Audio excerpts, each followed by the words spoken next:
Some of the men that have prostate cancer would still think they have the benign disease and neglect the symptoms and not get. Thường thì cái ung thư tuyến tiền liệt thì về cái tỷ lệ tuổi mắc thì thường gặp ở người lớn tuổi hơn. Actually, not need treatment is not the right word. Very small disease can be treated both by radiotherapy or by surgery. Actually, precision medicine works like a lock and a key. So that's why when we give chemotherapy, we kill the cancer cells, but we kill also all the normal cells that are multiplying. When we give precision medicine, we don't kill the hair because the hair does not have the lock that allows our key to go inside.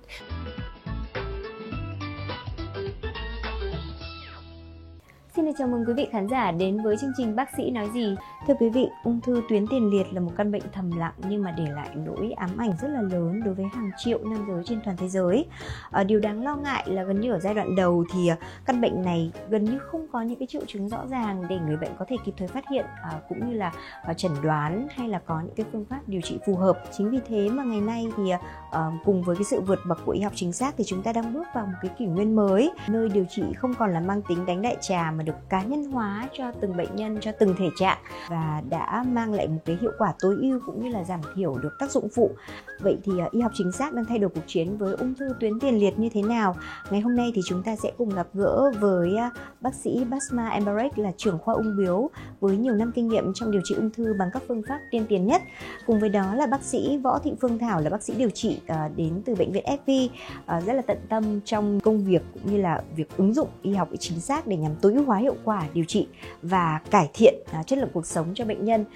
Xin được gửi lời chào đến hai bác sĩ ạ. Hello, Dr. Basma. Hi. Yes. The first, can you explain what the prostate cancer is and why it is particularly dangerous for men? Yeah, actually it can be dangerous only for men because only men have prostate cancer. It is a disease that can be misleading because a lot of the disease of the prostate is benign.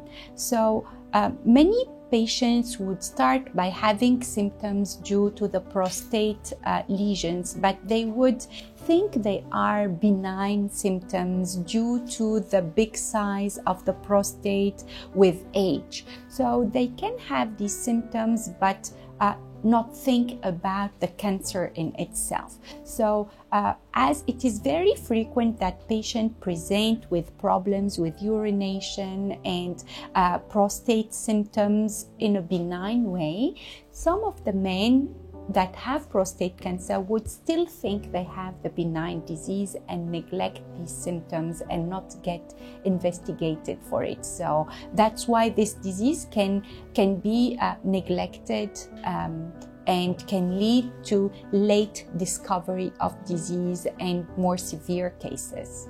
That's why it is very important in this type of cancer to raise awareness that the urinary symptoms, the difficulty to urinate, the burning while urination or bleeding is not always a benign situation and should not be neglected, should be investigated seriously, even if these symptoms are very frequent among men at a given age. So who is at a high risk of developing prostate cancer? Is genetic an important factor? Yeah, actually we see more and more patients present at a young age with prostate cancer. Typically, patients that are elderly, they present with prostate cancer, and it is a very frequent situation, and some studies even show that there are a lot of elderly patients that have prostate cancer and they don't even know they have it. It's a very frequent disease, but we start to see more and more patients present with prostate cancer at a young age. One due to the checkups and blood tests that would investigate for the prostate cancer. And second, because of the genetic situation. We know that there are specific gene situations that would predispose men to prostate cancer. The same genes would give breast cancer in women. But when they happen in men, they can give prostate cancer. And we see more and more patients that are in their early 50s and early 60s to have severe prostate cancer due to this genetic testing. And most of the time, patients do not link together their family history of breast cancer to their family history of prostate cancer, because they are two different organs, right? If I have a family member that has breast cancer, then I would worry about breast cancer, right? But if I have a family member that has prostate cancer, I wouldn't worry for my breast. And if a man has family members that have breast cancer, he would not think that he is at risk of prostate cancer. But the same gene situation gives breast cancer in women, prostate cancer in men.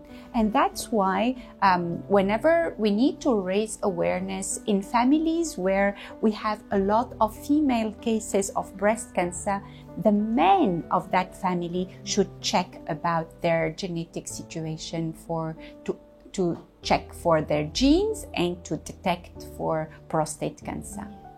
Cái điều này thì Khánh Vân muốn hỏi thêm từ bác sĩ Phương Thảo là không biết là ở trong những cái thời gian gần đây thì những người trẻ họ có đi kiểm tra về ung thư tuyến tiền liệt nhiều hay không ạ? Thông thường thì cái ung thư tuyến tiền liệt thì về cái tỷ lệ tuổi mắc á, thì thường gặp ở người lớn tuổi hơn. Ngay cả cái chương trình mà ở miền Nam thì không có cái chương trình tầm soát rộng rãi, nhưng mà thông thường cái tuổi người ta khuyên nếu mà nam giới đại trà thì cũng phải từ 50 tuổi trở lên, cho nên là mình chỉ đa số gặp những bệnh nhân lớn tuổi trở lên thôi. Còn nam giới mà trẻ thì thường mà để khuyến cáo tầm soát thì thường là không có. Nhưng mà cũng có những cái sự cảnh báo như là Dr. Basma vừa mới chia sẻ, đúng không ạ? Nếu như mà trong gia đình cũng có những cái yếu tố nguy cơ thì mình hoàn toàn có thể là đi kiểm tra sớm hơn, đúng không ạ? Nếu mà về cái độ tuổi mà khuyến cáo tầm soát á, thì trong một số nếu mà có tiền sử gia đình nè, hoặc là có đã biết trước là trong gia đình có cái đột biến di truyền đó, thì là cái tuổi mà để đi làm cái xét nghiệm tầm soát thì sẽ giảm xuống so với cái tuổi mà đại trà người ta sẽ làm cỡ khoảng là 40-45. Vâng. Mặc dù là nó có những cái triệu chứng rất là thầm lặng thôi, nhưng mà nó cũng phải có những cái dấu hiệu để cho các bệnh nhân biết rằng là họ đang cảnh báo đến những cái yếu tố nguy cơ về ung thư tuyến tiền liệt chứ, đúng không ạ? Nó sẽ có những cái dấu hiệu như thế nào hả bác sĩ? Để mà hiểu cái dấu hiệu của ung thư tuyến tiền liệt thì mình phải biết cái vị trí của ung thư tuyến tiền liệt. Nó là nằm ở phía dưới cái bàng quang, ngay cái đường niệu đạo của nam giới. Cho nên nó là nếu mà có triệu chứng từ cái tuyến tiền liệt thì chủ yếu là cái triệu chứng về cái chuyện tiểu tiện đi tiểu. Thí dụ như là tiểu nhiều lần, hoặc nếu bệnh mà lớn quá thì bệnh nhân có thể bí tiểu. Đó là những cái triệu chứng sớm có thể phát hiện ra. Còn nếu mà ở những cái giai đoạn muộn á, thì tùy cái vị trí mà cái bệnh nó đi tới, ví dụ như thì nó sẽ gây triệu chứng ở những cơ quan đó. Ví dụ như đi tới xương á, thì có thể gây ra triệu chứng đau, nhức xương. Đó là những cái có triệu chứng mà mình có thể cảnh giác để mà phát hiện. Vậy thì có cái phương pháp nào để mà tầm soát cũng như là kiểm tra sớm để biết được là mình đang có những cái dấu hiệu ung thư tuyến tiền liệt hay không ạ? Tất nhiên là nếu mà nam giới lớn tuổi có những cái triệu chứng mà về đi tiểu như nãy mình đã nói á, thì nên đi khám tới bác sĩ để mà biết chắc là có hay không. Còn về tầm soát thì nãy mình nói là thì sẽ làm xét nghiệm để mà tầm soát, thì tùy theo có độ tuổi, hoặc là bệnh nhân có tiền căn gia đình hay không, hoặc là đã biết có cái đột biến di truyền không, thì mình sẽ khuyên có cái độ tuổi mà đi làm xét nghiệm tầm soát. Xét nghiệm đúng không ạ? Cái xét nghiệm đấy thì có nhanh không hả bác sĩ? Thông thường đó chỉ là một cái xét nghiệm máu thôi, người ta hay gọi đó là chỉ số PSA. Đó, thì cái chỉ số đó tăng á, thì sẽ gợi ý đến cái chuyện là bệnh nhân có cái nguy cơ ung thư tuyến tiền liệt hay không.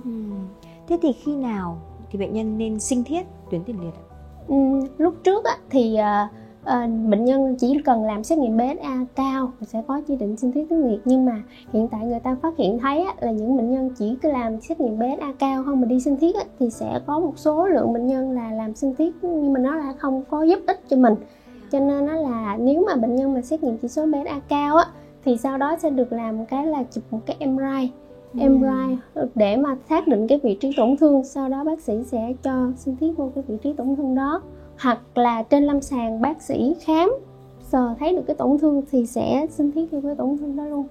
Yeah. What treatment methods are available for localized prostate cancer? So, localized disease needs a local treatment. So, if the disease is confined to the organ, then we would need to treat that organ. Treating prostate cancer would be either surgery or radiotherapy. So, both treatments are equally efficient in localized disease. So the more the disease gets big and the more it extends to the outer capsule of the prostate, then the more the radiotherapy becomes more efficient. So very small disease can be treated both by radiotherapy or by surgery. Each one of them has its pros and cons, and for patients that are very worried about their sexual life, for example, then radiotherapy will be more adapted to them.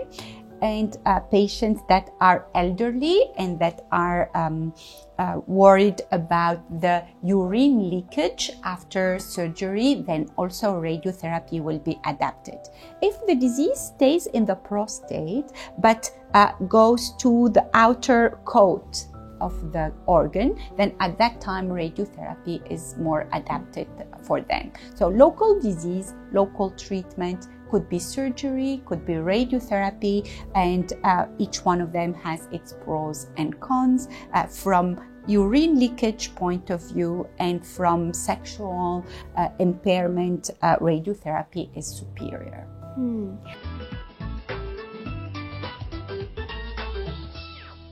Vậy thì cái việc mà lựa chọn phương pháp nó sẽ phụ thuộc vào bệnh nhân hay là phụ thuộc vào bác sĩ ạ? Để lựa chọn cái phương pháp điều trị thì như nãy cô bác sĩ Basma có nói là phải phụ thuộc vô cái giai đoạn của bệnh. Tức là cái mức độ cái bệnh ung thư trong cái tuyến tiền liệt nó lan tới đâu, với lại là cái mong muốn của bệnh nhân nữa, tại vì nó sẽ ảnh hưởng về cái chức năng của nam giới sau này. Còn một yếu tố nữa đó là cái nhóm nguy cơ của cái bệnh, nó sẽ phân làm 3 nhóm. Nếu mà bệnh tại chỗ thì nguy cơ thấp, nguy cơ trung bình hoặc nguy cơ cao, thì tùy theo cái đó sẽ có cái phương pháp điều trị thích hợp cho bệnh nhân. Giống như là một dạng hội chẩn đấy đúng không ạ? Cả bác sĩ cũng như là mình cũng phải lắng nghe cái mong muốn của bệnh nhân như thế nào để có thể đưa ra được một cái phác đồ điều trị nào tốt nhất và phù hợp nhất, cá nhân hóa đối với từng bệnh nhân. Vậy thì tại sao một số bệnh nhân ung thư tuyến tiền liệt lại có thể sống chung với bệnh mà không cần phải điều trị ạ? Actually, not need treatment is not the right word. We can delay treatment. Delay it. Because sometimes we have a disease in the prostate, but this disease is very small and not very aggressive.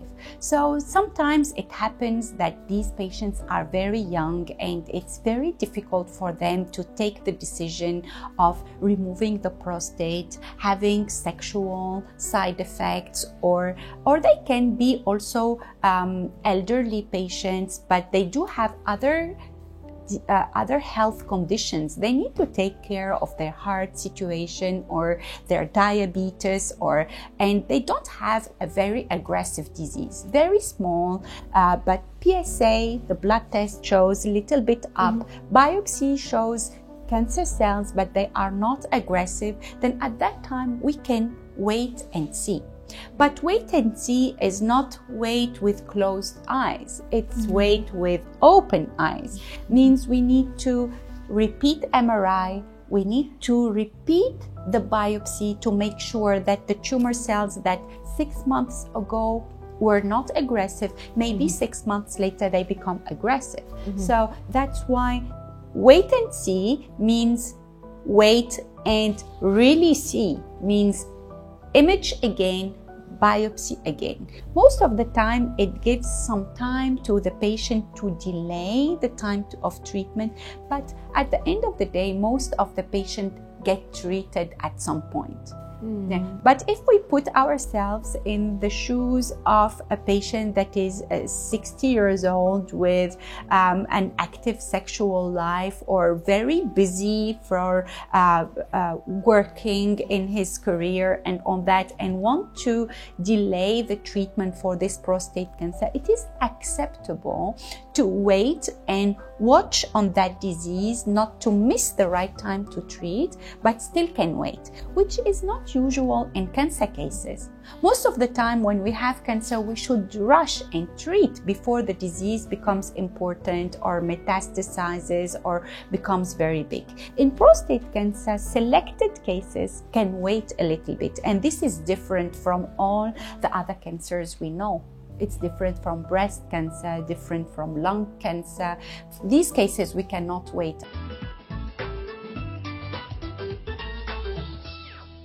Yeah. Và đúng là ở bất cứ một cái nhóm nguy cơ nào từ thấp cho đến cao thì cái việc mà theo dõi sát sao cũng là một điều vô cùng quan trọng trong cả một cái hành trình điều trị, đúng không ạ? Sau khi mà điều trị tuyến tiền liệt thì nó có những cái tác dụng phụ giống như việc điều trị những cái ung thư khác hay không hả bác sĩ? Mỗi cái phương pháp điều trị thì nó sẽ có riêng những cái tác dụng phụ khác nhau, và tùy thuộc vào cái giai đoạn bệnh thì cái nào nó sẽ ưu thế hơn, cái nào nó yếu thế hơn, cái nào cũng sẽ có những cái tác dụng phụ. Ví dụ như về phẫu thuật á, thì có thể là tất nhiên là nếu giai đoạn rất sớm, bú nhỏ hoặc là bệnh nhân có thể được thì vẫn phẫu thuật vẫn được. Nếu như bú lớn có xâm lấn ra ngoài thì cái phương pháp xạ trị lúc đó nó sẽ ưu thế hơn. Đó, tức là tùy giai đoạn bệnh. Và cả phẫu thuật nó cũng có cái tác dụng phụ, ví dụ như về thần kinh sau này sẽ ảnh hưởng tới cái chức năng về nam giới. Lúc trước về xạ trị thì sẽ nhiều tác dụng phụ, nhưng mà về cái kỹ thuật mới hiện nay á, thì xạ trị nó sẽ giảm cái tác dụng phụ, đặc biệt những cơ quan lành xung quanh, ví dụ như bàng quang, trực tràng nó sẽ giảm xuống. Yes, many people worry that prostate cancer treatment might affect sexual function. It is true, and are there any way to manage it? Actually, prostate is part of the sexual activity of male, and treating prostate cancer would to some extent affect the sexual function. There are surgeries that minimize the sexual impairment and the nerve injury. Radiotherapy also reduces the risk of the sexual injuries and the sexual impairment. There is still at some point some effect on the sexual life because prostate cancer is much related to testosterone. The gland in itself feeds on the testosterone, and sometimes in advanced cases, we need to treat with hormone therapy together with the radiotherapy, and this reduces the testosterone in male. And if we reduce testosterone, we reduce the erections, we reduce the sexual libido, the desire to have sexual intercourse. So if it is the treatment of the prostate only, the sexual impairment is not very important if the treatment is with the radiotherapy. But if we associate both hormone therapy and radiotherapy, then the sexual impairment is quite important.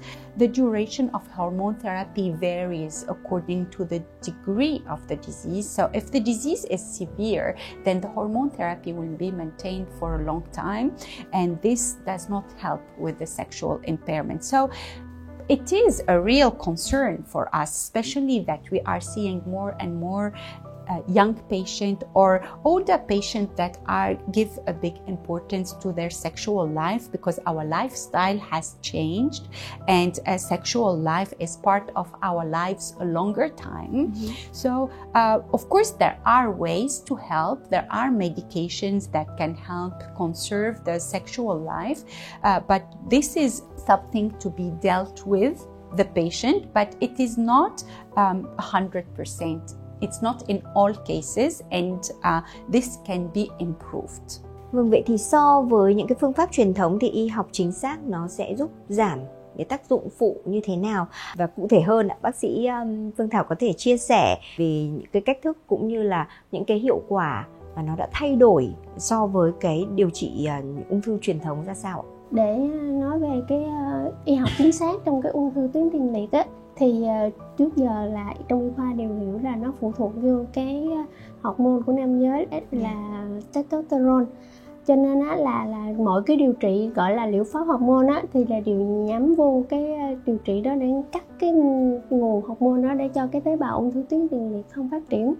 Thì ngoài cái bên cạnh đó thì y học phát triển hơn nữa, người ta tìm thêm những cái cơ chế, cái nguyên nhân nào mà làm cho tế bào ung thư tuyến tiền liệt vẫn phát triển.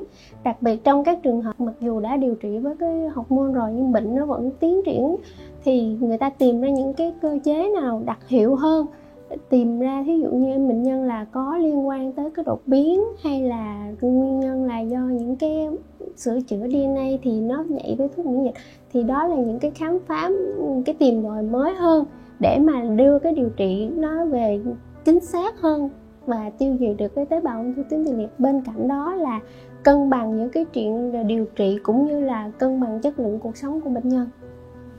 Có vẻ như là y học chính xác ở đây nó phải là cả một cái quá trình khi mà mình phải tìm kiếm được cái nguyên nhân thực sự và dẫn tới cái câu chuyện về ung thư tuyến tiền liệt như thế nào đối với bệnh nhân, đúng không ạ? Khi mà mình tìm ra được cái nguyên nhân thì mình mới có thể giải quyết được, cũng như là có một cái phác đồ điều trị nó phù hợp hơn. Compared to traditional methods, how does precision medicine reduce treatment side effects?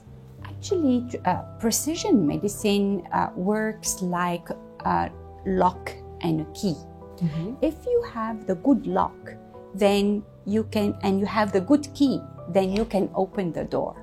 And in this case, we would open the door of the cancer cells and help the medication go into the cell and kill it. So that's precision medicine. So first thing first is we need to check, do our cells in this cancer have the lock, the appropriate lock? And if we see that these cells do have this lock, then we know that we can use the key. So our other cells in our body do not have the same lock. So when we give the treatment, this treatment will go around the body and would go only in the cells where the key opens the door. So that's why the side effects will be also kind of limited side effects to the cells that have the lock. So they will not affect all the cells of the body. So traditional medicine is the chemotherapy for advanced disease. So for advanced disease, chemotherapy will go into the body and kill all the cells that multiply, because cancer cells are cells that multiply to give the mass, right?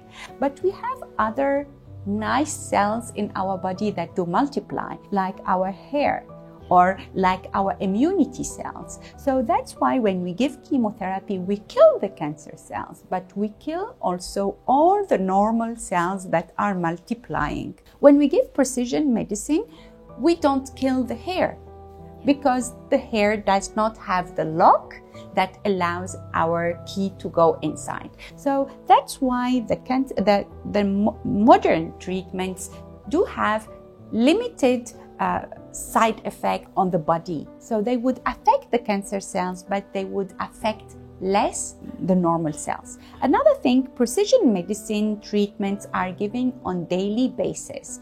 So it's not a treatment every 3 weeks like we do with the chemotherapy, big dose, and we stay 3 weeks to recover from this big dose. We give every day a little dose. So this helps keep the brakes on the tumor cells, and the doses are not very high to the point to kill all the other cells. So this helps also have a good balance. Small doses every day are easier to take in, and these cells, these molecules will go small number of cells, so the effect will not be very important on the remaining of the body. Một cái hình dung rất là dễ hiểu, đúng không ạ? Chúng ta phải tìm đúng cái chìa khóa mà nó phải đúng với cái ổ của nó thì mình mới có thể mở ra được. Vâng, how do diet and exercise impact the risk of developing prostate cancer?